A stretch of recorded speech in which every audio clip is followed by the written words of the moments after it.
merhaba sayın seyirciler, pek kıymetli dost ve yarenler.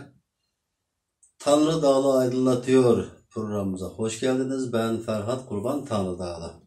Bugün 17 Ekim 2021 günlerden pazar. Bugünkü konumuz Uygurlar kimdir? Evet, şaşırmayın. Bugünlerde öyle şeyler yaşıyoruz ki Uygurlarla ilgili en temel bilgileri bile tekrar etmek zorunda kalıyoruz. Önce şu müzikten başlayalım. Biraz önce size çaldığım o müzik Uygur klasik 12 makamından küçük bir parça. Yani 12 makam adı üstünde 12 tane takım müzikten oluşmaktadır. Her takım müzik icrası 2 saat sürmekte ve toplam 24 saat icra edilen bir müziktir. Tabi sazlı, sözlü ve danslı olarak icra edilir. Tam bir müzik kamusu denilebilir. Arkamda gördüğünüz şu tablo Uygur 12 makamın icra şeklidir. Yani aynı anda insanlığın ilk orkestrasıdır bu. Orkestrada şef göremiyorsunuz çünkü Uygurlarda bu tür toplu müziklerde ritim sazlar müziği yönlendirir. Mesela kaşık, taş, ondan sonra tef, hatta tel zincirlerden oluşmuş sefai denen işte omuzuna vurarak çalınan bir ritim saz. Yani ritim çalgıları müziğin genel seyrini yönlendirir. Evet. Şimdi Uygur müziğinin kökü çok eskilere dayanmaktadır. Kaşgarlı Mahmud'un Divan-ı Lügat-ı Türk'te verdiği bilgilere göre milattan önceki 4. yüzyıllarda Büyük İskender Helen kültürünü doğuya taşımak için sefere çıkmış ama Uygur diyarına geldiği zaman oradaki medeniyetten etkilenmiş, sanattan etkilenmiş, Helen kültürünü yayacağım diye gelmiş ama Uygur kültüründen etkilenip Uygur çalgılarını, sanat çalgı aletlerini ve müziklerini batıya götürmüş. Bu Divan-ı Lügat Türk'teki şu destanında çok detaylı bir şekilde ele alınmıştır ve ben bu detaylara girmeyeceğim. Milattan önceki 2. yüzyıllardan sonra özellikle Çin Seddi'nin dışındaki diyarları, Türk topraklarını keşfettiğinden sonra Uygur müziği Çin'in iç kesimine yayılmaya başlamış. Önce çalgılar, sonra müzikler. Kayıtlara göre 5. 6. yüzyıllarda Çin'in o zamanki başkenti Çağan'da Uygurca müzik çalmak, Uygurca giyinmek, hatta Uygurca ata binmek moda olmuş. Bu kayıtlarda böyle gözükmektedir ve tarihi belgelerle Uygur Türk müziğinin Çin müziğine etkileri başlıklı yazım şu an dergi parkta mevcuttur. 2018'de yayınlanmıştır. Onun için bu detaylara da girmeyeceğim. Evet arkadaşlar, şimdi bazı dipnotlara gelelim. Oğuz Han destanında şöyle bir ayrıntı var. Oğuz Kağan beylerini toplayıp toy düzenlemiş. Toydan sonra çevre ülkelere gönderilmek üzere ferman hazırlamış. O ferman şöyle başlıyor. Ben Uygurların Kağan'ıyım. Dünyanın 4 köşesine hakim olmam gerekir. Sizlerden itaat beklerim. Eğer hediyelerimi kabul edip itaat ederseniz sizleri dost bilirim. Baş kaldırırsanız yok ederim. Bu mealde bir Oğuz Han'ın fermanı vardır. Şu anki çalışmalarda yani Oğuz Han Destanı'nın bütün versiyonların çağdaş Türkiye Türkçesiyle yapılmış şekli olduğu için bu bilgilerde detaya girmeyeceğim. Sadece şunu açmamakla yetineceğim. Bugün Uygur Türkçesinde Oğuz sütü diye bir terim var. O da ana sütünden ilk damlayan süt anlamına gelmektedir. Yani Uygurlar Türk milletinin mayasıdır. Şimdi gelelim Türkiye Cumhuriyeti'nin Cumhurbaşkanlığı forsuna. Orada Türk tarihindeki 16 devleti temsilen 16 tane yıldız var. Bu yıldızların üçüncüsünde de işte Uygur devleti olarak geçer. Aslında daha sonraki Karahanlılar Devleti ve diğer devletlerin kurucu unsurları da Uygur oldukları için aslında o 16 yıldızın sadece bir tanesi değil, birkaç tanesi Uygurları temsil eder. Evet. Bugün Türkiye Türkçemizde medeniyet sözcüğünün karşılığı olarak uygar veya uygarlık sözcüğü kullanılmakta değil mi? İşte bu da Uygurların insanlık medeniyetine yaptığı katkılarından dolayı o konuya atıfta bulunmak için zamanında Uygarlık sözü, Uygur sözcüğü medeniyet olarak kabul edilmiş. Bugün Türkiye Cumhuriyeti dışında Türk adıyla devlet kuran tek toplum da Uygurlardır. 1933 yılında Doğu Türkistan İslam Cumhuriyeti, 1944'te Doğu Türkistan Cumhuriyeti kurulmuş. Her iki cumhuriyette de Türk adı kullanılmış. Ay yıldızı gök bayrağı her iki cumhuriyetin ortak bayrağıydı.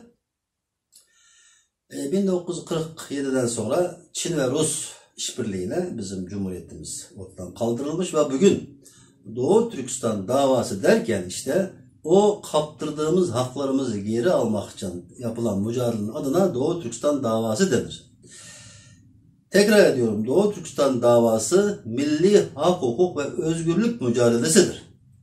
Ama Çin bizim davanın bu şekilde kendi işine gelmeyeceğini bildiği için Doğu Türkistan davasının üzerinde siyasi oyunlar, komplolar düzenlemiştir. 11 Eylül'den sonra oluşan İslamifobik algıyı terörle harmanlamış, Doğu Türkistan davasını karalama projeleri yürütmüştür.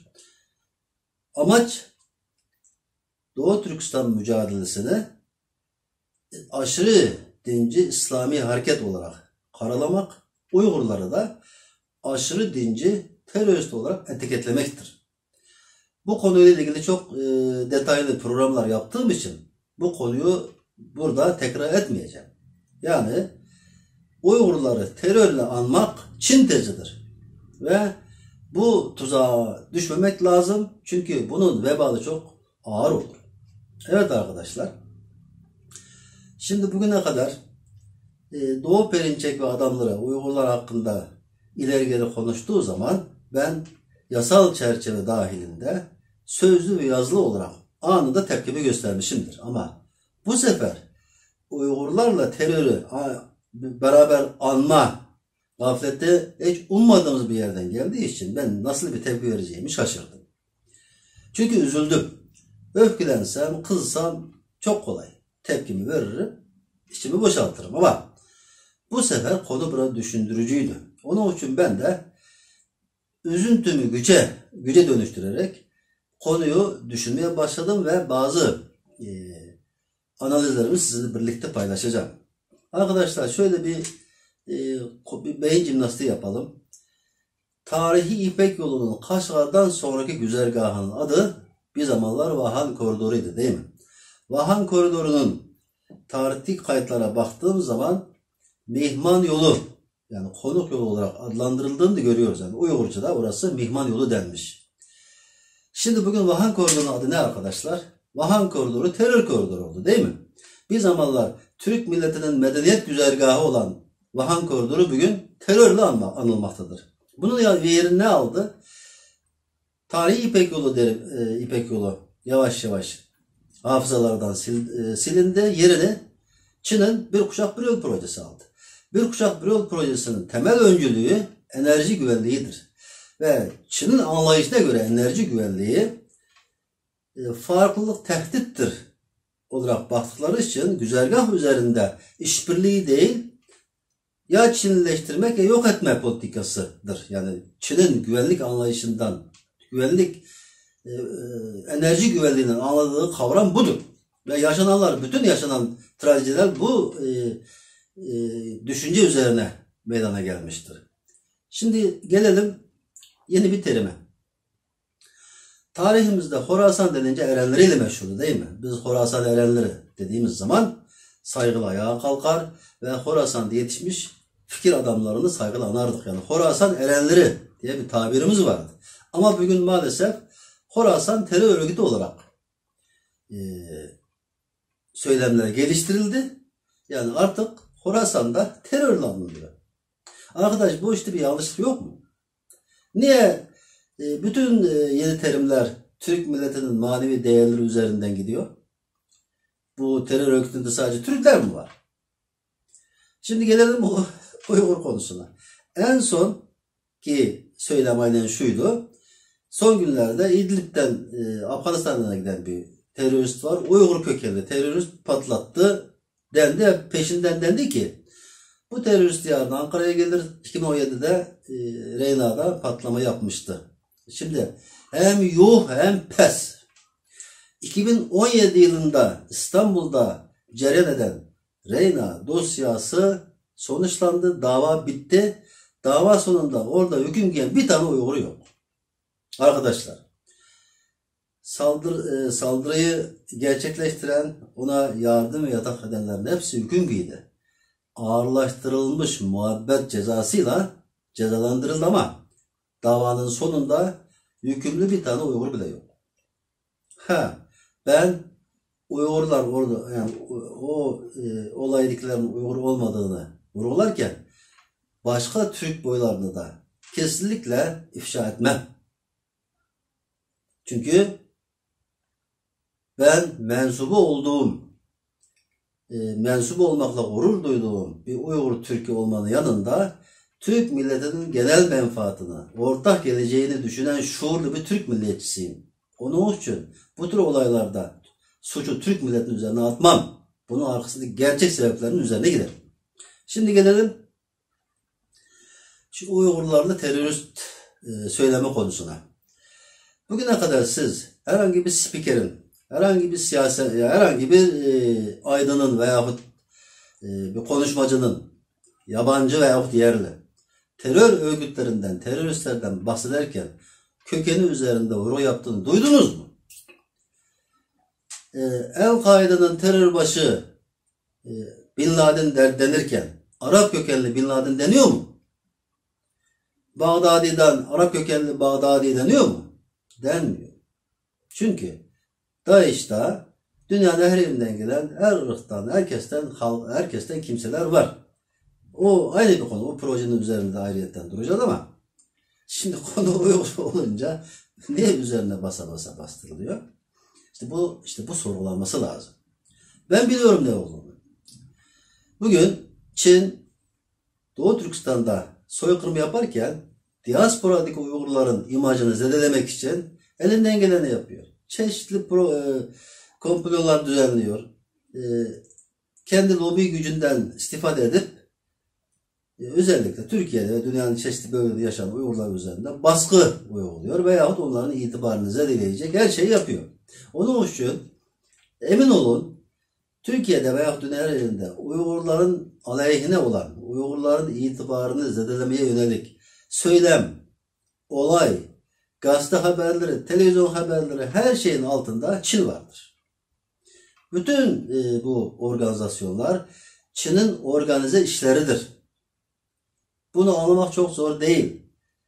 Olay niye oldu? Bundan kim fayda gördü, kim zarar? Sadece onu sorguladığın zaman olayın perde arkasındaki gerçekleri en azından anlayabileceksiniz.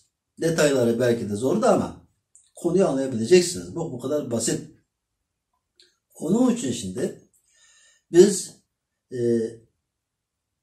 geçen de dedim ki Uygurlar üzerinde rastgele konuşmanın mutlaka bir bedeli olmalı. Çünkü ben biliyorum ki yasal olarak terörle suçlanmış, tamam suçlanmış, alınmış ama şu an hüküm giymiş bir Uygur yoktur. Aklanmıştır.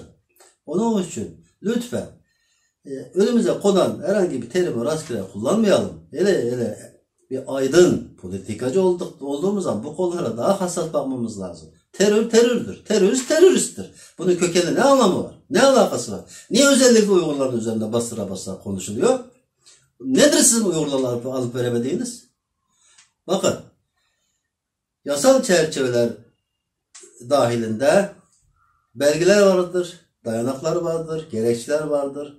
Onun için biz Uygurlar üzerinde bundan sonra yapılan herhangi bir iftiraya hukuk çerçevesinde cevabını vereceğiz. Bu böyle olmaz. Aslında bakın çok basit. Uygurlarda bir atasözü vardır. Asuman'a tükürürsen yüzüne düşer. Yani göğe bakıp tükürürsen yüzüne düşer. Yani bütün söylemlerin aksine terörist denince Uygurlara ve herhangi bir Türk boyunu suçlamak göğe bakıp tükürmektir. Yani bir insan kendi kendine tükürmeyi ancak böyle başarır. Evet. Ben çok üzülendiğim zaman Çocukluğumdan beri etkisi altında kaldığım bir Hint müziği var. Onu tıngırdatır. Hem duygularımı kontrol ederim. Psikolojimi dengelemeye çalışırım. Bugün de bu işi sizinle birlikte yapalım.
Evet.